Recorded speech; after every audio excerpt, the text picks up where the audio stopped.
Okay guys, let's get right into it.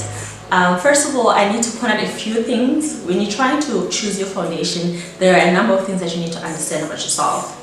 You need to know what your skin type is, and secondly, you need to know what your skin tone is.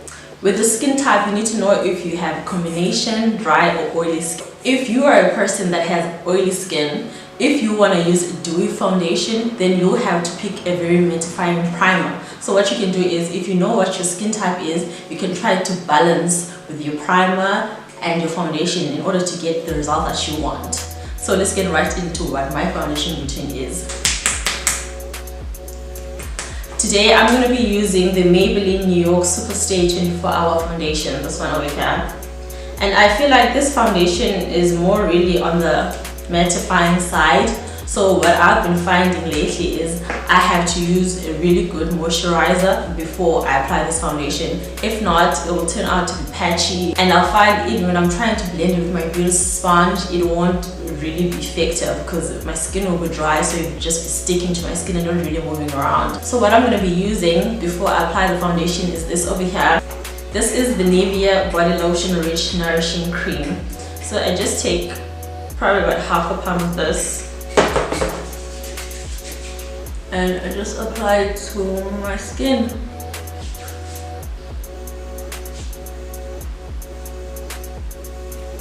Before I didn't really need to do this, and this was around the winter months because my skin wasn't as dry.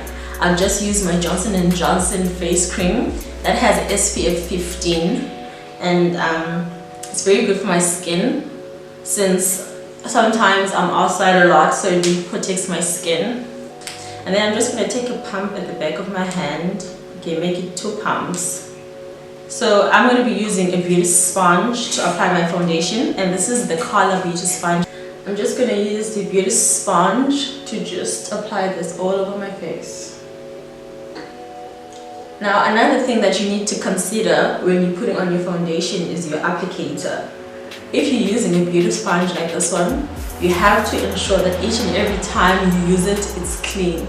Mine is pretty stained, but you can tell that it's clean. And I think the reason why it's stained is after I'm done using it, I don't wash it immediately. I wash it just before I use it.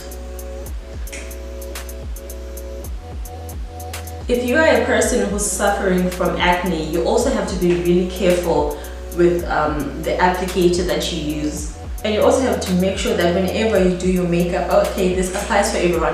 Whenever you're about to do your makeup, always make sure that your hands are clean. Like, let's say you woke up, you took a shower already, you didn't think you were going anywhere, and then it happens that you need to go somewhere and you want to put on makeup. Always make sure that you wash your face before you put your makeup on. I always do that. And I always make sure that my hands are clean because I never know when I'm going to go in with my hands and try to blend something out. Make sure you get your ears as well. Now let's address the skin tone. It's very important to choose a foundation that matches your upper chest area. The reason why I'm not saying my neck is, if my chest area is, say, much darker than what my neck is, I can apply foundation to my face and I can also apply it to my neck, but I can't necessarily apply it to my upper chest area. So you need to make sure that when you go to the store and you're trying to find a foundation, you know what you look at your upper chest and you apply it maybe perhaps on your neck and it will match. You never want to go lighter on your foundation than what you really are. Sometimes you can go darker because maybe you can use concealer to blend everything and everything will work out fine at the end, but you never want to go lighter, because if you go lighter then you start to look ashy, and that is when your foundation looks like it's a bit white-ish and it's not really blending in with your skin tone. That's because the one that you're using is much lighter than your skin tone, and your skin tone is actually appearing through the light foundation, so it gives off that white cast sort of ashy look. Next up, I use concealer, and the one that I'm going to be using today is the LA Girl Pro Conceal High Definition Concealer. I'm not sure if you can tell, but under my eyes I have dark circles, so I like to use the concealer directly under my eye. And this concealer that I'm using is in the shade FAWN. And I also like to apply it around my mouth. Sometimes the reason for that is sometimes you find that people have a hyperpigmentation around their mouth, and I feel like I do have that just a little bit. Another reason why I like to put concealer around my mouth is I have a mustache, just a tiny bit.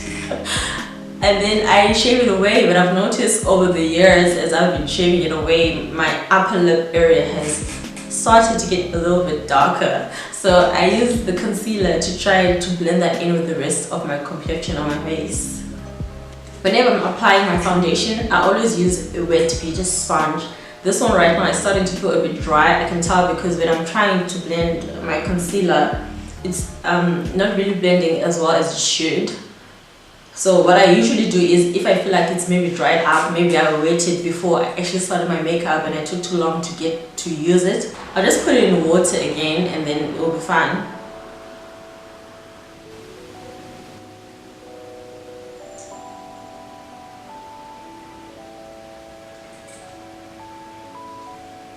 Right, now I'm going to set my concealer using this LA Girl Pro Powder High Definition Setting Powder. I'm going to be using this brush over here to set my concealer, and this is the ECOTOOLS powder brush. I'm just going to pour a bit of the powder onto the cap and I'm going to take it on my brush. Then I'm going to just tap off excess because I'm not really going to be baking. I just want to set it in place. Then I'm just going to take my brush and I'm going to look up and then I'm going to set it.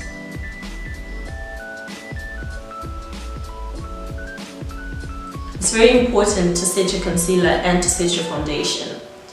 Sometimes I see a number of people walking around with their foundation not set.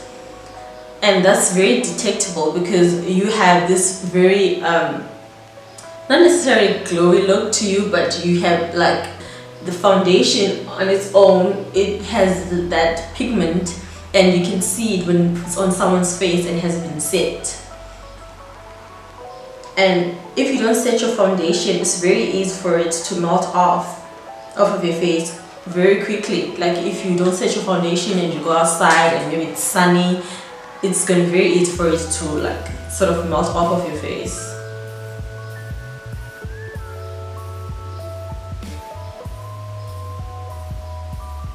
So setting it actually makes it last much longer than it would if you didn't set it.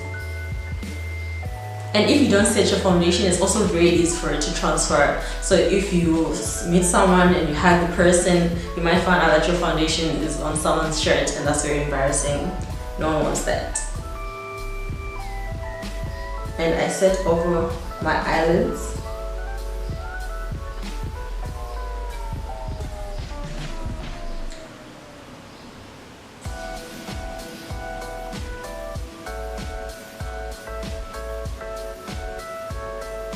I'm just going to put a tiny bit of concealer on my forehead,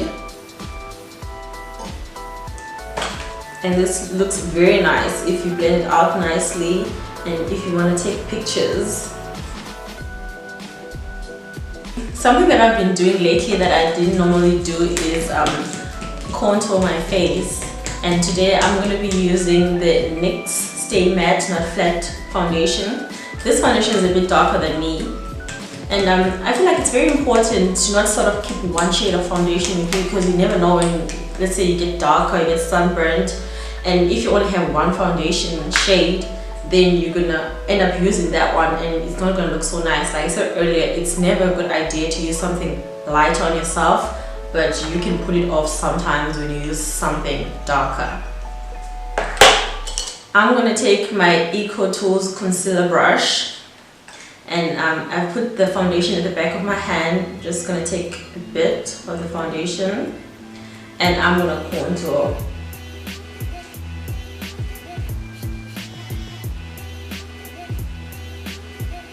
Now contouring, for those of you that don't know, is basically when you accentuate the shadows on your face.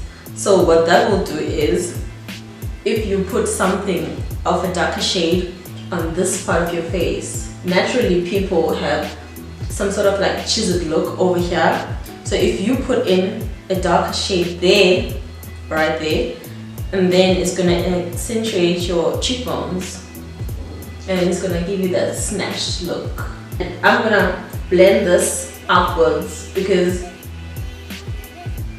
I want my face to be cut right over there, so if I go downwards, then it sort of goes against what I'm trying to do.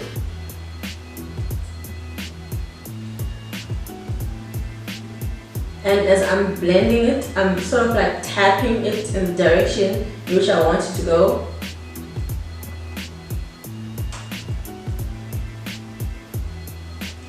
I haven't been actually doing this until maybe like a week ago, and I have to say I really liked the way it looked on me, so this is now going to be a permanent part of my routine.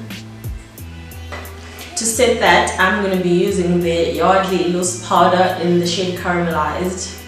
This powder is much darker than the one that I was using earlier, so that's why I'm going for it with the contour, because the contour is darker itself.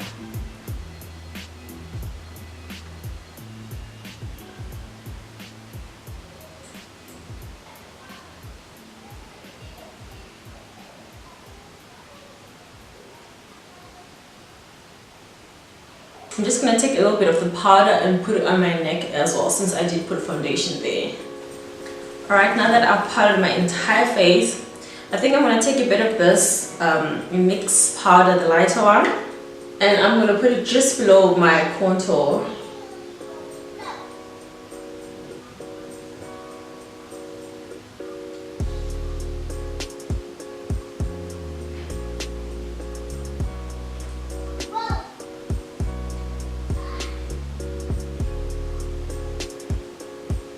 That's pretty much all that I do for my foundation routine, but I'm just gonna put on a bit of blush so that I can just have like life to my cheeks.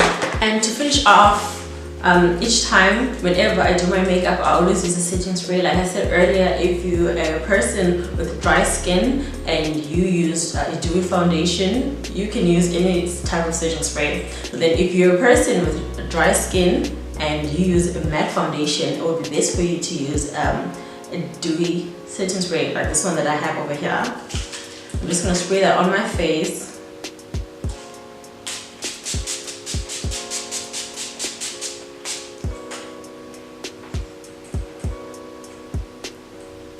Alright guys, that's it for this video. I hope you really enjoyed watching it, and I hope you learned a few things on how to pick your foundation. Remember, it's all about your skin tone and your skin type, and please never go lighter than your actual complexion.